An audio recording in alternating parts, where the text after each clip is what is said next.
Good afternoon, everybody. Welcome to another OPP Ask Me Anything session here on a nice Tuesday out in Eastern Ontario in the city of Ottawa.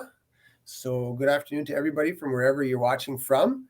My name is Réal Lavac. I am one of the recruiters here in Eastern Region, and I'm joined by Marisol Primo, another one of our East Region recruiters. Marisol, how are you? I'm well, thanks. Good to see so many people joining us from all over the province, probably, and maybe even further. Welcome, everyone.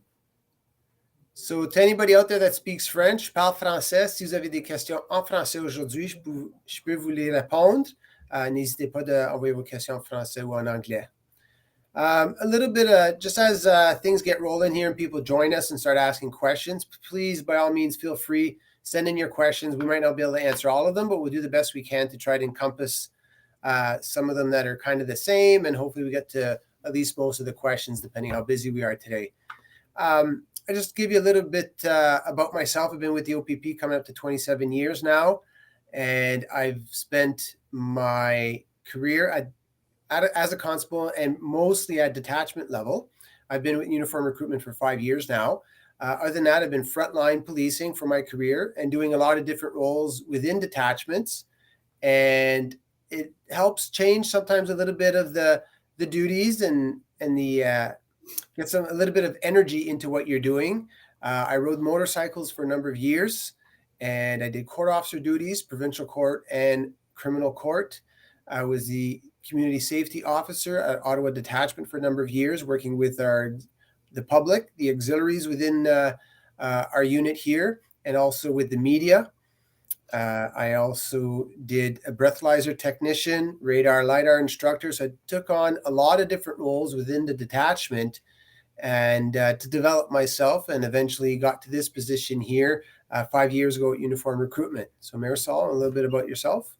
Sure. So I've been with the OPP now for about 20 years, and I, just like everyone else, started out working the front line doing general patrol duties.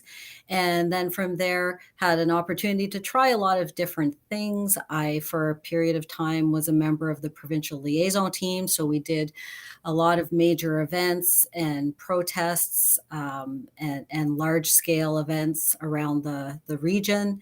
I was also a crisis negotiator and also a peer support team member, and then more recently joined recruiting. So certainly every officer's career can take a totally different path. That's the nice thing about this job is once you know what you like to do and where your strengths lie, you have those opportunities.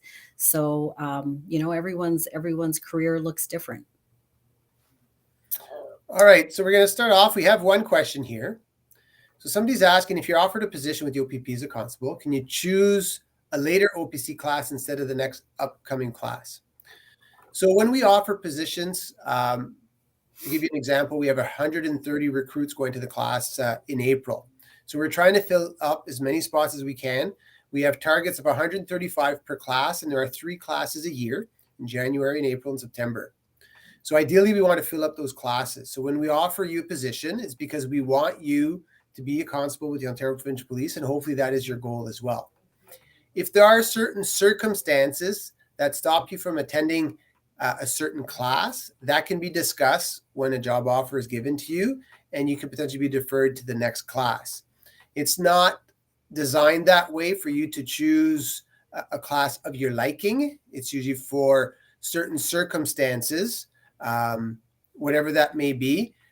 Maybe you're expecting a child or something like that, or there's a major illness in your family that you're dealing with, or something that stops you. Even an injury can defer you from one class to the next. So there's different examples that way, but it's not designed for you to pick and choose a class. We need people to come and join the OPP, take the training, get on the road and assist the detachments in the community.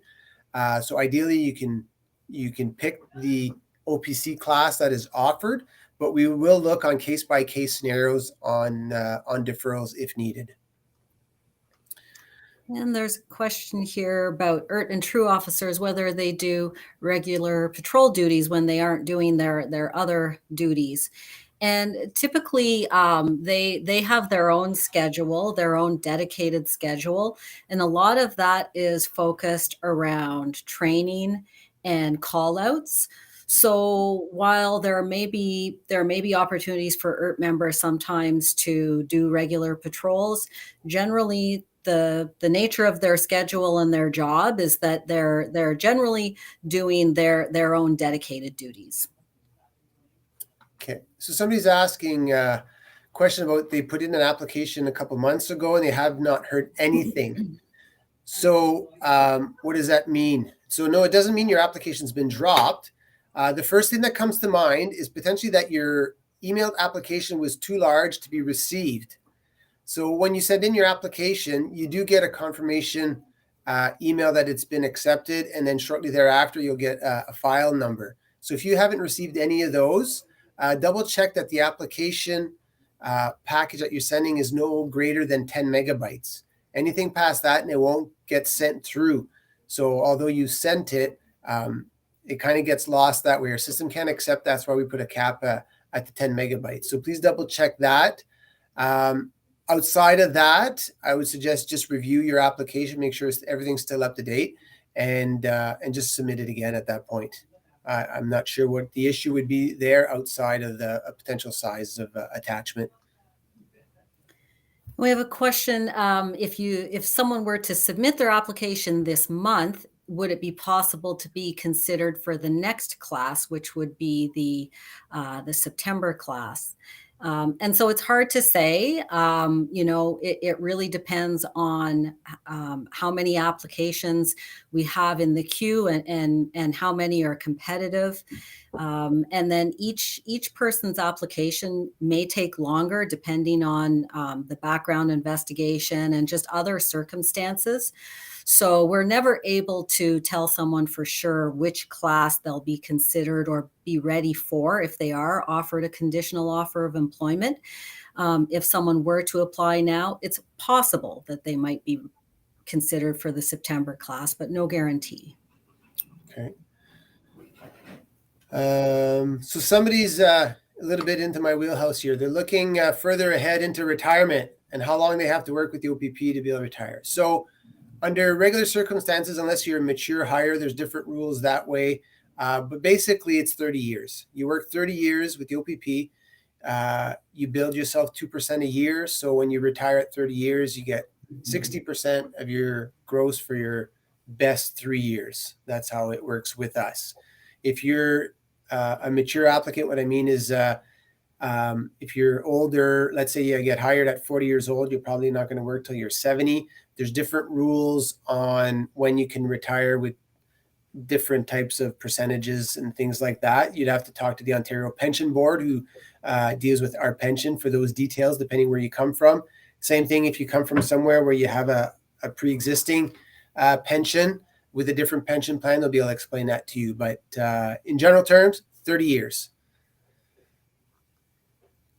And someone's asking, just in general, if you've applied in the past and got through, in this case, they got to step 1 and was declined, but really this could apply to anyone and at any stage if you're declined.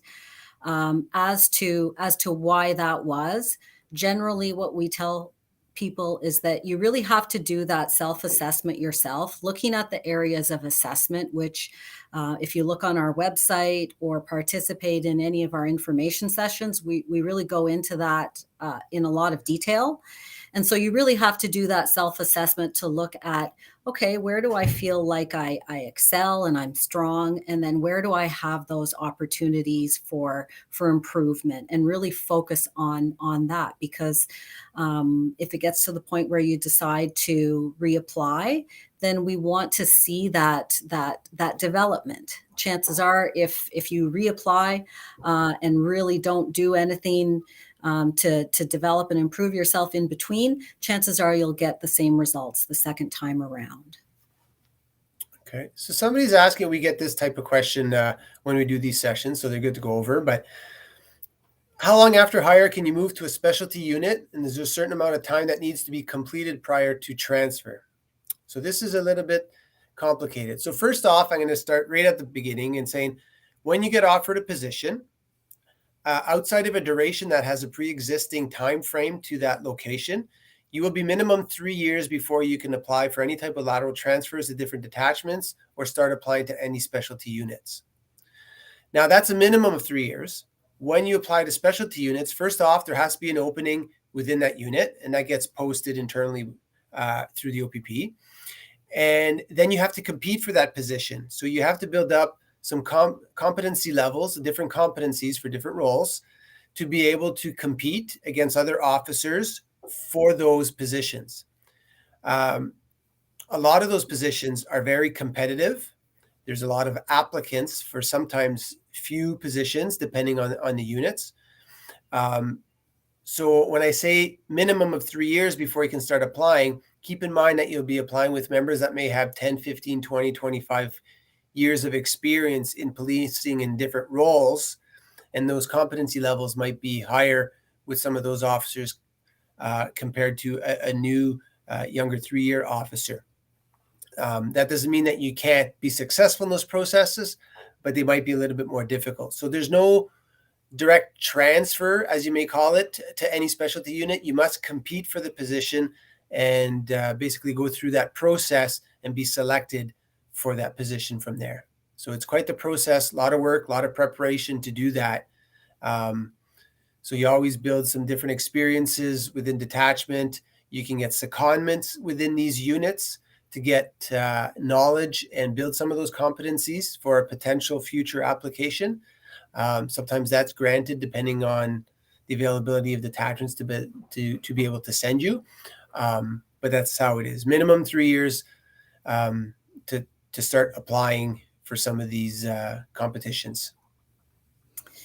And there are a few questions here that are fairly related. So questions around where you can pick to work, and can you stay local? What locations can you work from? So you, at a certain point, and in our stage, if you're successful in getting to the interview stage, then at that point we will ask you to identify 6 of your top detachment locations that you would like to work from. And all of those are listed on our website, opp.ca. If you're looking under careers, we've listed all of them. And so you really need to do your research to determine what communities interest you, whether you like rural or urban areas, what works for you and maybe your family. And we'll ask you to identify 6 top detachment locations for yourself. And we really do a pretty good job of making sure that someone is placed within one of their top 6 detachment preferences.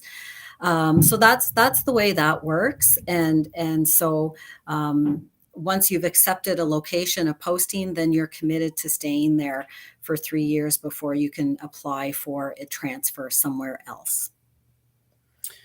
So somebody's asking a question about, they applied a couple of years ago. They were declined at the first stages, and they're asking about any type of basically debrief or feedback within their application. So the OPP does not conduct debriefing for the hiring process if you're not successful. What we recommend is that one, you may have already, but I always suggest a revisit information session to get the most up-to-date what we're looking for in our candidates to be successful. 2, within our application itself, if you go and download our application, there's no commitment, there's no cost, nothing. You download and see. There's a form there called the self-assessment form. And it basically has the areas of assessment we're looking at. And we ask you to self-assess yourself and rate yourself from a score of 1 to 5, and then give an explanation on why, what have you done? Why have you chosen that score? So you got to back up what you're scoring, is what I'm trying to say. And when you're honest with yourself and look at that, you should be able to identify things that might make you less competitive that you might have to work on. I have come across candidates throughout my duties here, past candidates, and sometimes they meet me at other information sessions, and I talk to them about why they feel they weren't successful, and most of them can come up with ideas. They've actually had time to think and reflect about their application, and they're able to come up with reasons on things they have to work on to make themselves more successful. So it's a self-assessment process that we ask, but where we help is in our social media, in information sessions, and different types of videos, information, our website, where you can gather that information to make yourself more competitive. So we don't give feedback that way. It's a self-assessment process.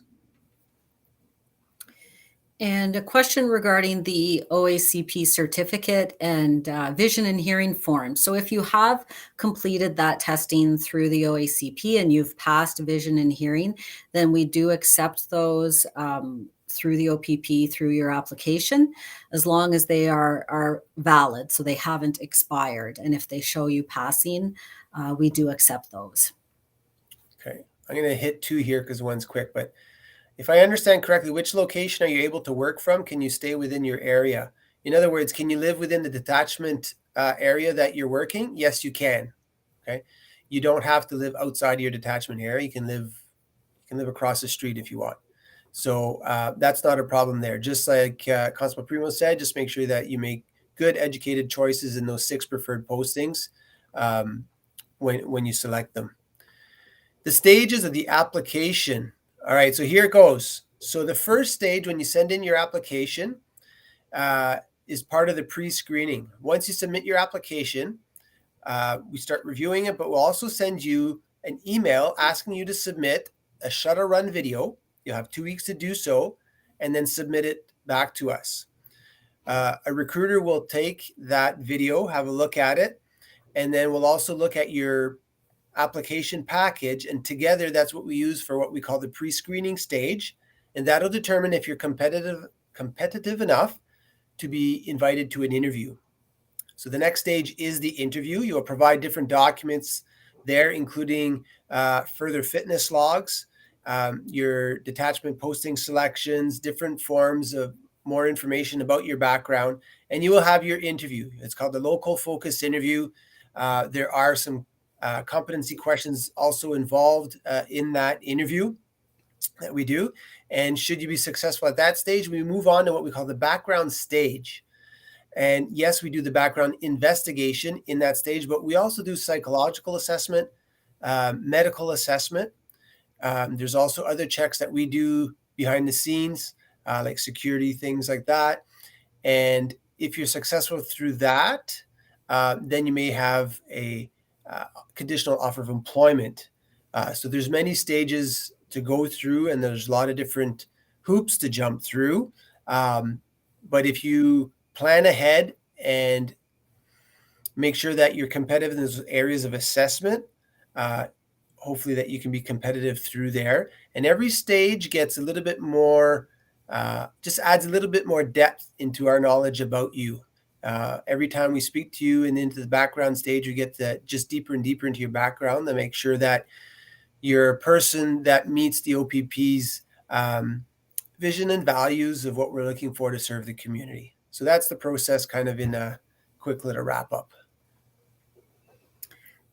Questions regarding duration postings. So yeah, it's interesting, the opportunities that the OPP offers in terms of duration postings, which is unique to us because we are a provincial entity. And so you have those opportunities if you're looking for that to serve in our duration postings. And again, if you go to our website and look under all of our postings, we do identify those that are considered duration postings. They're located in our Northeast and Northwest regions. And so there are a lot of opportunities and incentives that come with that. If you're someone who enjoys the outdoors and you like smaller communities and that rural type of living, then that's a great opportunity for you. Some incentives that come around that are also, there are some financial incentives. So depending on which duration posting you take, there are different financial incentives. So for example, and I'm just looking here at my list, if you take one of the 2-year duration postings, for example, then the financial incentive over a 2-year period is $30,000 spread out over 2 years. So, and then at the end of your duration posting, If you do choose to then apply for a transfer somewhere else, then there is paid moves and some assistance around that as well. And it does put you toward the top of the list when it comes to applying to a transfer. And so the more remote the location, the shorter the duration. And then as you move into locations that are a little less remote, then the duration time is usually longer. So, for example, a 5-year duration, then the financial incentive over 5 years is $10,000. But again, the same idea after 5 years, once your duration is complete, you can decide to stay there. But should you at some point decide that you want to apply for a transfer and move, then the OPP will assist you with some of those moving and relocation expenses. So if that's something that interests you, it's really worth doing your research and looking on our website at what those locations are. And maybe even getting in touch with some of our recruiters who are in Northeast and Northwest who can speak to you a little bit more about some of those opportunities as well.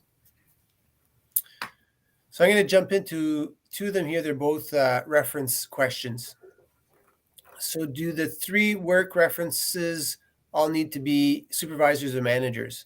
So yes, we're looking for people that have supervised you or have trained you or have evaluated you in your work performance. That's where we're looking for those 3. Now, they don't necessarily have to be 3 current, if depending what your role is, or not necessarily your role, but how long you've been with an organization. You may have somebody from a past employer. That's okay too, to give us a broader picture of your employment history. That's okay. But yes, we are looking for supervisors at that point, not just your buddy at work. Okay. Now, the other question I have regarding that is somebody says they've graduated from school, like it's been over 5 years, asking about learning references or using supervisors to cover learning and development and work. So I would say no, we need separate references. So when you come to interview, one of the documents you have to provide is a personal history form where we ask you to provide 3 character references, 3 employment references, and 3 learning and development references. So now, we used to call this learning development education, school. So we got away from that because we don't want people to think teachers only. So for learning and development, it could be anybody that can speak to your ability to learn. It could be a different supervisor who's not under your employment 3. It could be a teacher, professor, but if you have been out of school for a while, it could be somebody in the community. Maybe you do some community service and somebody's trained you there. Any training officers, if you come from a military background, anybody that can speak to your ability to learn. That's where we're looking for. But we need separate references because we can't just look at just a few couple people to try to encompass the background investigation that we're looking for and make sure it's thorough enough. So we're looking for 3 character, 3 employment, and 3 learning and development. So don't think just school. Think of ability to learn and who can speak about your ability to learn. And hopefully that can make you think a little bit broader on who can answer those questions on your behalf, or about you, I should say.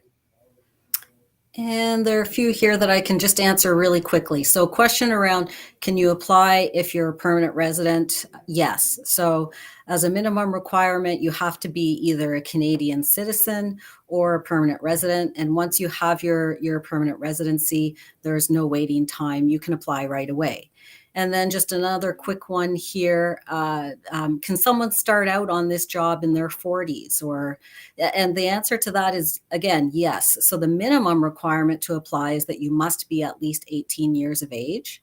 There's no maximum age or cutoff age. We just recently, within the last 2 recruit graduating classes, had an officer who was 52 years old. So she started this career. It's probably a second or a third career for her. But she's 52 years old and she was successful in starting a brand new career. All right, I have a couple as well. Somebody's asking, they don't meet the vision requirements, but they want to look into corrective eye surgery. Yes, you can get corrective eye surgery, but you have to make sure that everything is done and completed before you apply. there's certain checkups. I think it's a few months or 6 months. You'll have to look on our health information for that. But everything has to be done, completed, and signed off by I guess it's a doctor, whoever does that you're good to go and you meet the eye requirements, or the vision requirements, I should say. The other one is, I think it was the fitness one I was going to answer. No, it wasn't. I'll do the fitness one. What type of fitness should I be doing to prepare before I apply?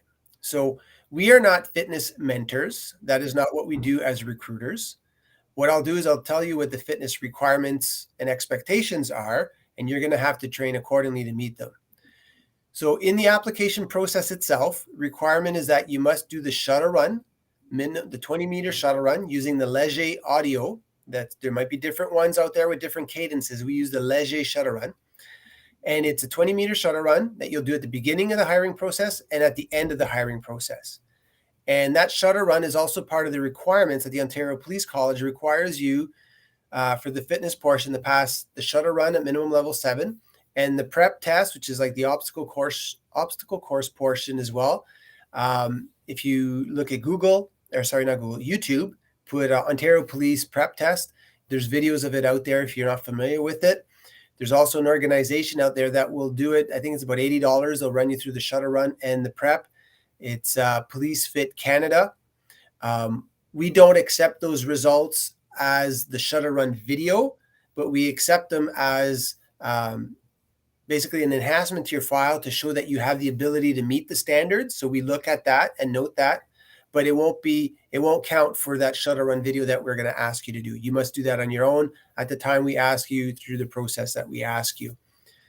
The pin testing. So a lot of you might have heard about the pin testing, which includes push-ups, sit and reach flexibility, a core endurance, and a 2.4 kilometer run. Those are the 4 elements of the pin test. We like to see pin tests on your fitness logs.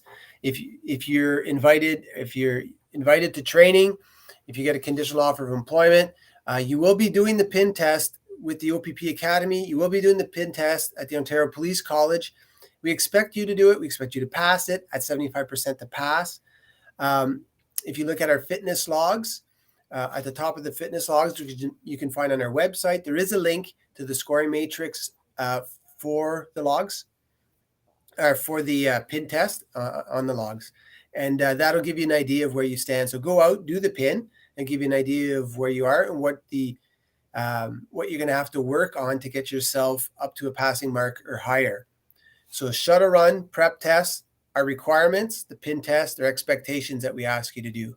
So hopefully that answers your question. I know you didn't quite answer, in other words, what you need to do to train. That you're going to have to deal with yourself, either with a trainer. There's different places in the communities that you can find some help for that fitness. We're just not mentors, and we can't mentor you that way.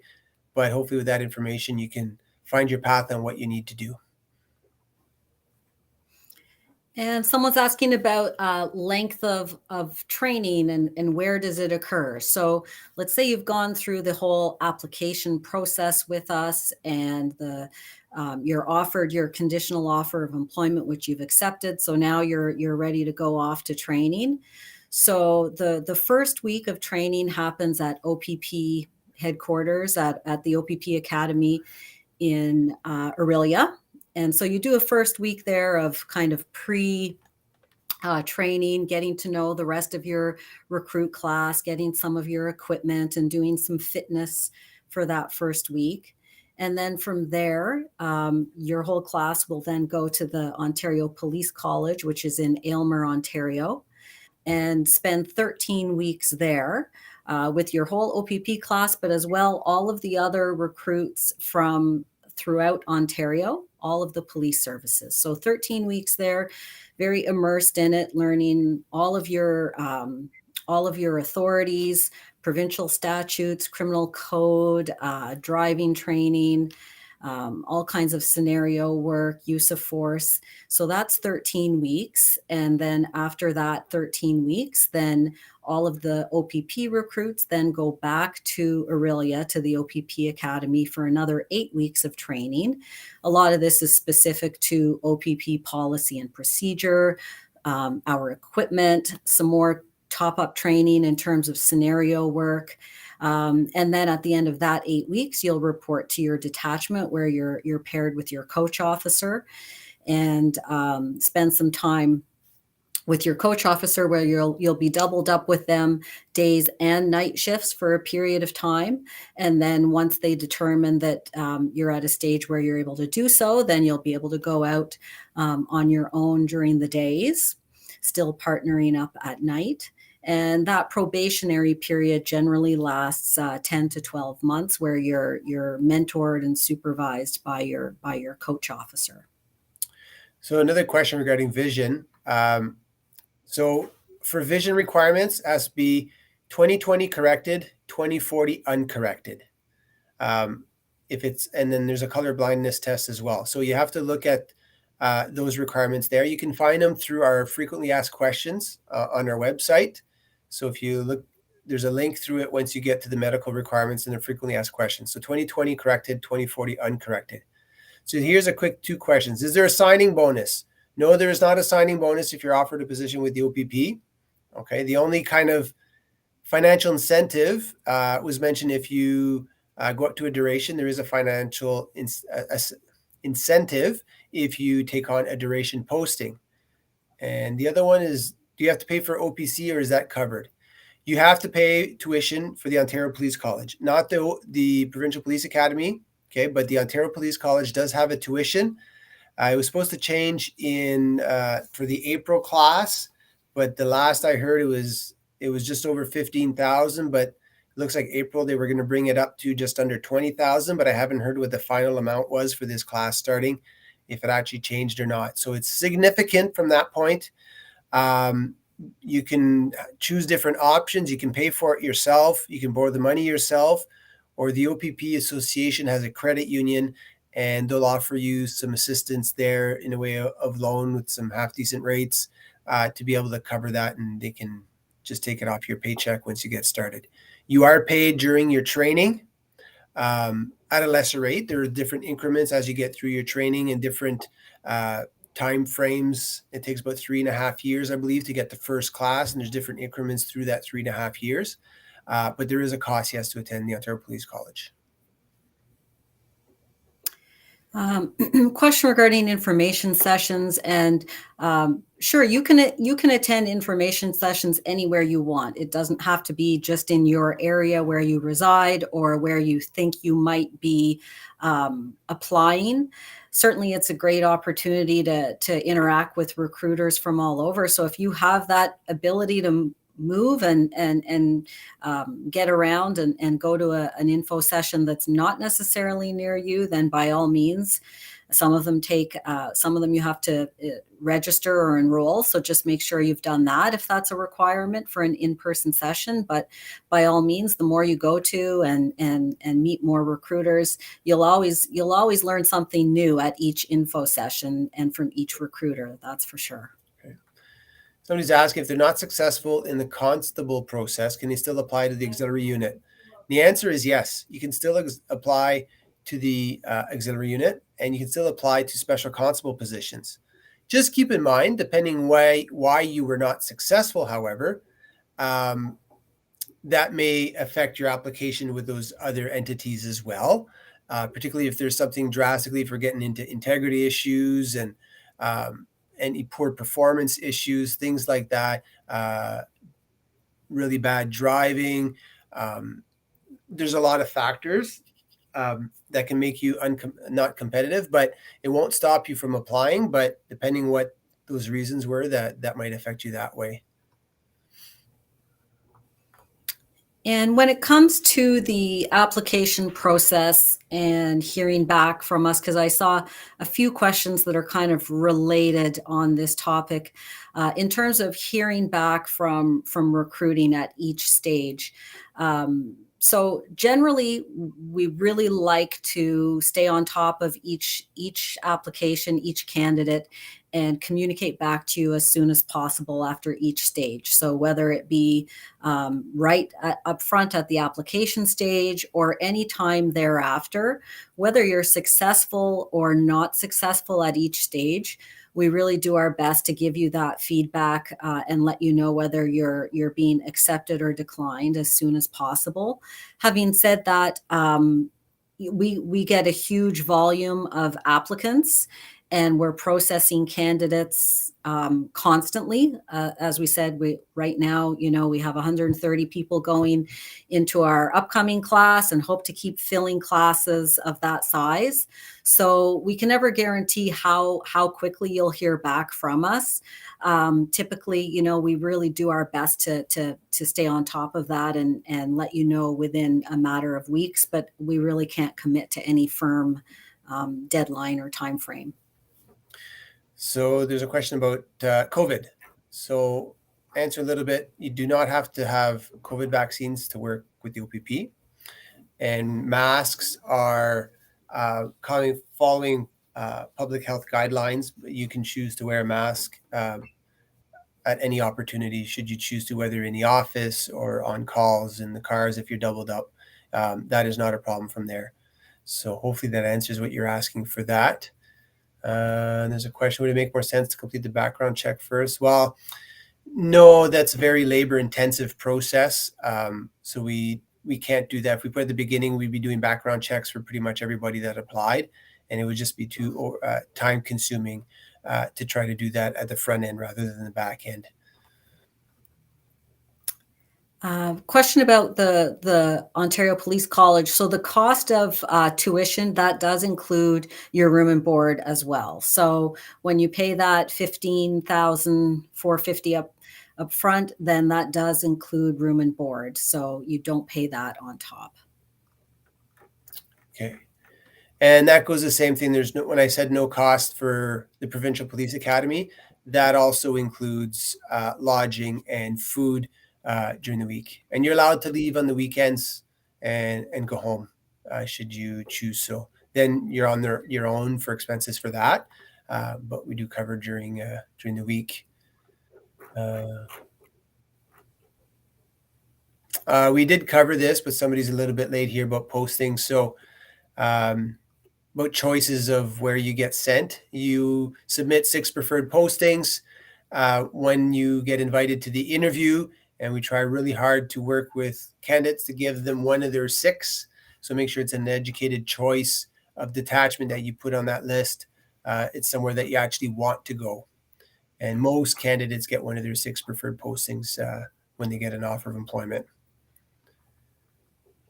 I think we've really caught up to a lot of the questions. So I will plug right now our social media, because there's a lot of opportunities on social media that I think a lot of people maybe aren't aware of, in ways that you can engage with the organization and learn a lot more about us. So of course, there's our website, opp.ca, if you look under careers and uniform recruitment.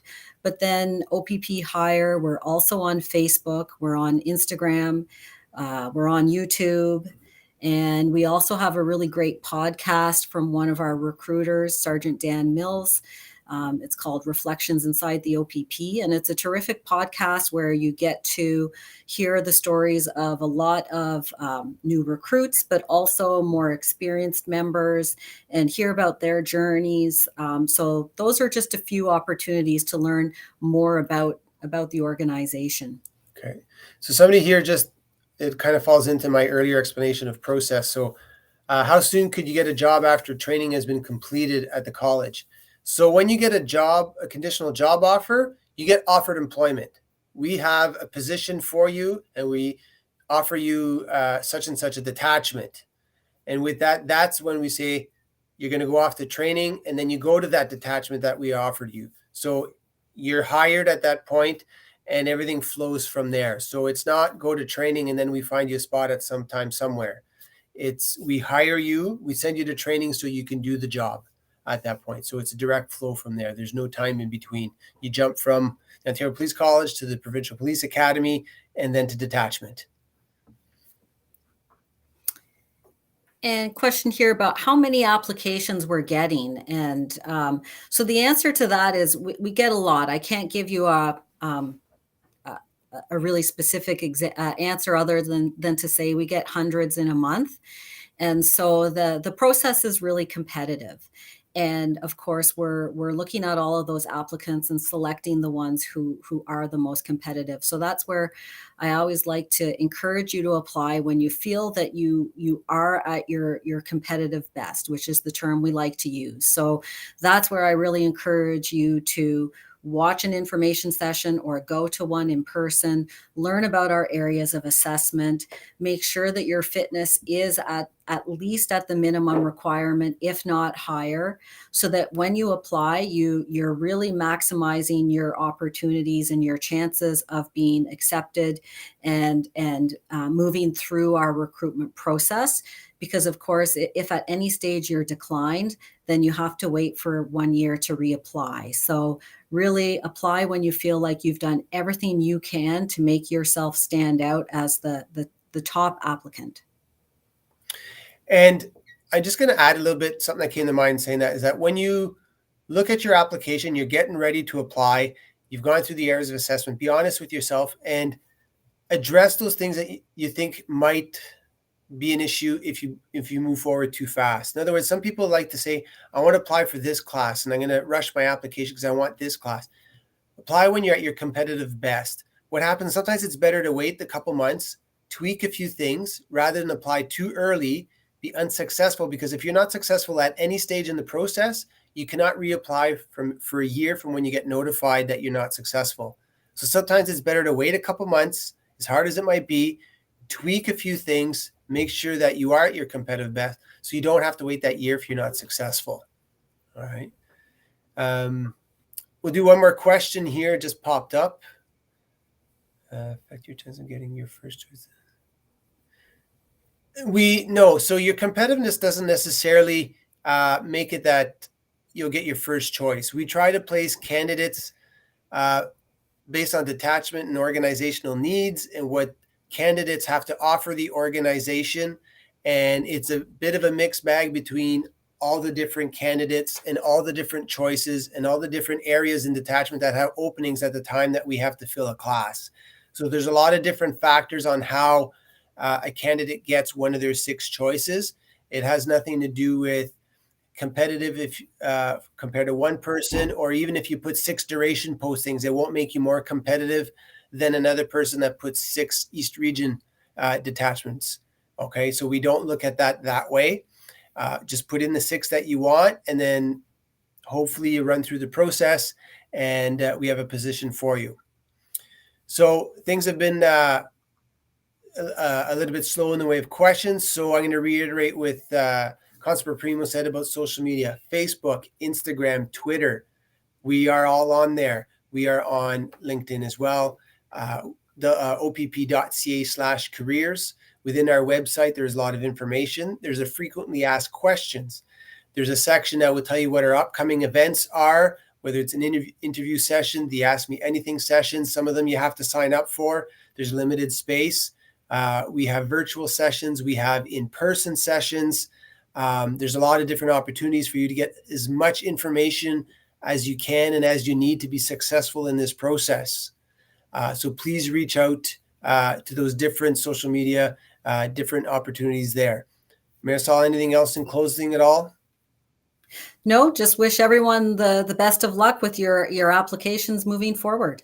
All right. Good luck, everybody. Have a good day. And there'll be another session coming up soon. Just follow our website to find out when.